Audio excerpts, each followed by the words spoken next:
चिपळूण विधानसभा मतदारसंघात EVM machine ठेवलेल्या strong room परिसरात कुणीतरी जादूटोणा केल्याची वार्ता हा म्हणता सर्वत्र पसरली आणि चर्चेला उधाण आलं।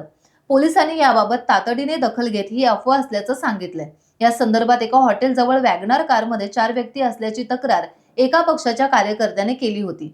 या तक्रारीत त्या व्यक्ती ईव्हीएमशी छेडछाड अथवा जादूटोणा करण्याच्या हेतूने तेथे थांबल्या असाव्यात अशी शक्यता वर्तवण्यात आली होती। तक्रारीनुसार पोलिसांनी संबंधितांना चौकशीला पोलीस ठाण्यात बोलावलं। त्यांची सविस्तर चौकशी करून जबाब नोंदवण्यात आला। त्यामध्ये कुठल्याही प्रकारची संशयित वस्तू त्यांना आढळली नाही। हॉटेलमध्ये जेवण करण्यासाठी त्या व्यक्ती आल्याचं चौकशीत निष्पन्न झालं।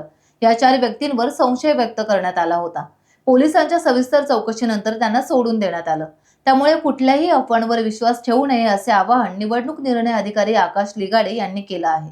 265 चिपळूण विधानसभा मतदारसंघामध्ये दिनांक 20/11/2024 रोजी मतदान प्रक्रिया पार पडली। त्यानंतर सदर मतदानानंतरच्या ईव्हीएम मशीन ह्या युनायटेड हायस्कूल येथील स्ट्रॉंग रूममध्ये ठेवण्यात आलेल्या आहेत। सदर स्ट्रॉंग रूममध्ये 3 टायरची सिक्युरिटी सिस्टीम तैनात करण्यात आलेली आहे।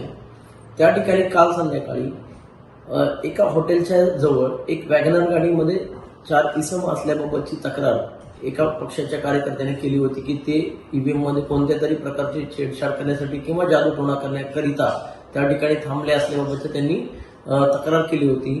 त्या तक्रारीच्या अनुषंगाने पोलिसांनी सदर वॅगनर आणि त्या गाडीतील 4 इसमांना पोलीस स्टेशनला चौकशी करता बोलवले।